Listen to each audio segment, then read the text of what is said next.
शब्द भी जब चोट लग जाए, किसको चोट लगी। इनमें तो इतनी चोट बताई, किसी जमाने की बात है, एक नट अपनी कलाबाजियां दिखाया करता, तो ऐसा टाइम आया कि कुछ दिन से उसका कोई धंधा नहीं चला। उसका तो काम रोजी रोजगार वो ही था, खेल दिखाता लोगों को और अपना पेट पालता था, परिवार का अपना। काम नहीं मिला काफी दिन तक। जब काम काफी दिन तक नहीं मिला तो उसने राजा के पास जाके गुहार लगाई कि राजा, मैं नट हूं और नट का खेल किया करता हूं, किसी दिन मेरा खेल देख लो। राजा कह दिया, हाँ देखेंगे। वो इस इंतजार में बाहर बैठा रहा महल के, पूछा ही नहीं। राजा को याद नहीं आया, वो बार बार कैसे जाए अंदर। फिर एक दिन एक मंत्री से कहने लगा, वो कहने लगा, अरे यहाँ कैसे बैठा है तुम। कहने लगा, जी राजा ने खेल देखने की कही थी, लेकिन काफी दिन हो गया, अब शायद भूल गए वो, या अनुरा मैं याद दिलाऊंगा। मंत्री गया, बोला जी नट बैठा है, आपने उसका खेल देखने। हाँ, खेल देखने के लिए बोला था। बोला वही याद आई, आज शाम को देखेंगे। शाम को राजा ने बुला लिया कि चल भाई आज दिखाओ। नट और नटनी थे। नट ढोलक बजाने लग गया, एक लंबा बांस था, उसको गाड़ के नटनी उसके ऊपर चढ़ गई। उसके ऊपर चढ़ के उस पर करतब दिखाने लगी। सब लोग वहां बैठे देखते रहे। आधी रात से भी ज्यादा टाइम हो गया, किसी ने उसको कुछ नहीं दिया। कुछ नहीं दिया तो ये तो ऐसे होते हैं, इनको गाते बजाते कुछ मिलता रहे तो उनकी हौसला होता है कि भाई अब इतना आया तो कोई और भी भगवान तुम्हें कुछ ना कुछ देगा तुम्हारा खेल देख के। कुछ नहीं किसी ने दिया, तो सब अमीर लोग वहां। भूखे की कदर तो भूखा इंसान जान सकता है, गरीब की हालत गरीब जानता है, अमीर को थोड़ा पता है। किसी ने जब कुछ भी नहीं दिया तो ढोलक पर जो थाप लगाता था वो सारी की सारी थाप अच्छी तरह नहीं लगी। ढोलक बजाना भूल गया, वो आड़ा टेढ़ा मारने लग गया हाथ। अब जो नटनी बांस के ऊपर होती है वो तो ढोलक के सहारे करती है। गाने वाले साजबाज पर जैसे गाते हैं, साजबाज अगर बिगड़ जाए गाने वाला का भी काम बिगड़ जाता है, तो वो ऊपर से बोलती है नटनी। बोला, गहनी गई थोड़ी यारी और वो भी बीती जा, नटनी कहे माल दे ताल में भंग ना पा। कि घनी गई थोड़ी आ रही है वो भी बीती जा, कि रात बहुत सी बीत चुकी है, थोड़ी सी और रही है। दिन निकले तो अपना पीछा छुटाएगा, लेकिन तू जो अपना काम से ढोलक बजाने में ताल में भंग ना गिरे, तू इसको अच्छी तरह बजाता रहे।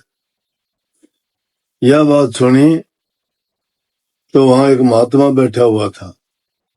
सर्दी का मौसम था, उसके पास कुछ नहीं, कम्बल था। खड़ा हुआ जाके कम्बल पकड़ा दिया नट को, ये ले।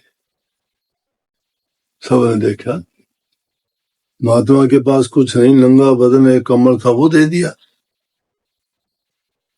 थोड़ी देर के बाद में राजा का लड़का खड़ा हुआ, जाके अपने गले में से हीरे जवाहरात का हार, बहुत सुंदर, और जाके उसको पकड़ा दिया।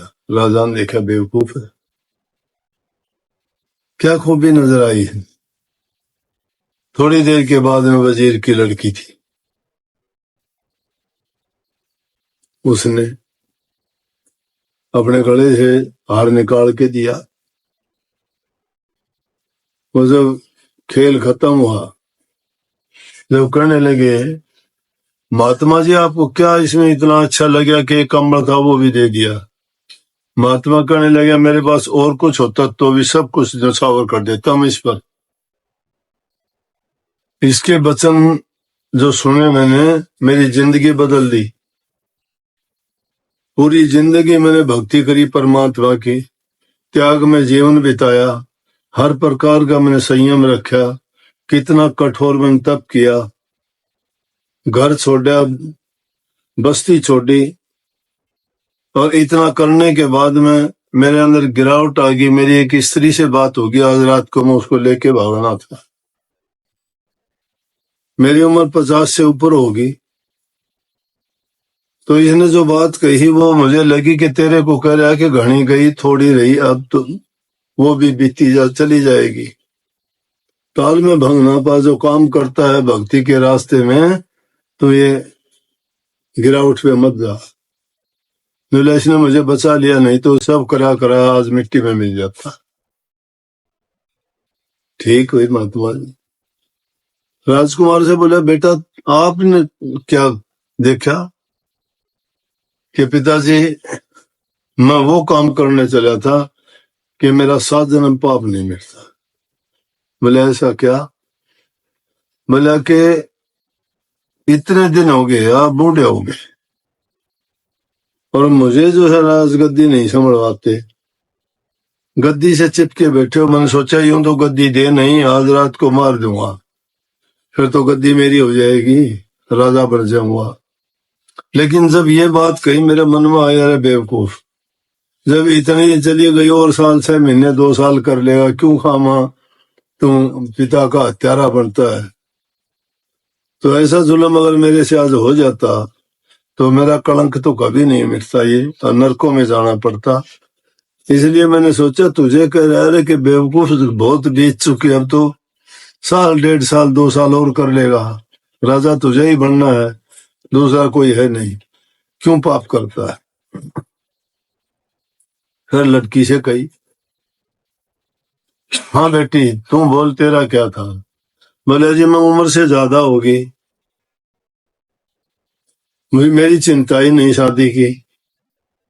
मैंने सोचा ये तो करते नहीं है, मेरी वजीर के लड़के से बात हो रखी थी, मैंने सोचा आज रात को हम भाग जाएंगे घर छोड़ के।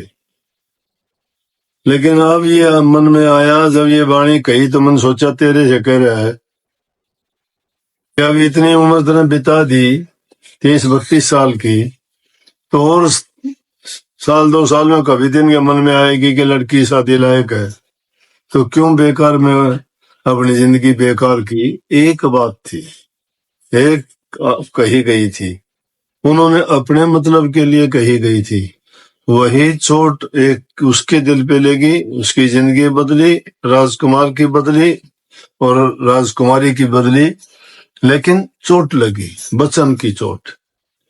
इसलिए कही है कि जो शब्द गुरु तुम्हें देता है और ये बताता है, वो चोट बैराग की अगर हमारे दिल पर लग जाए तो उसको अगर हम निभा दें, तो उसके लिए कहा है कि अनेक परेशानी कठिनाई आएंगी, लेकिन लगा रहना, उससे पीछे नहीं हटना।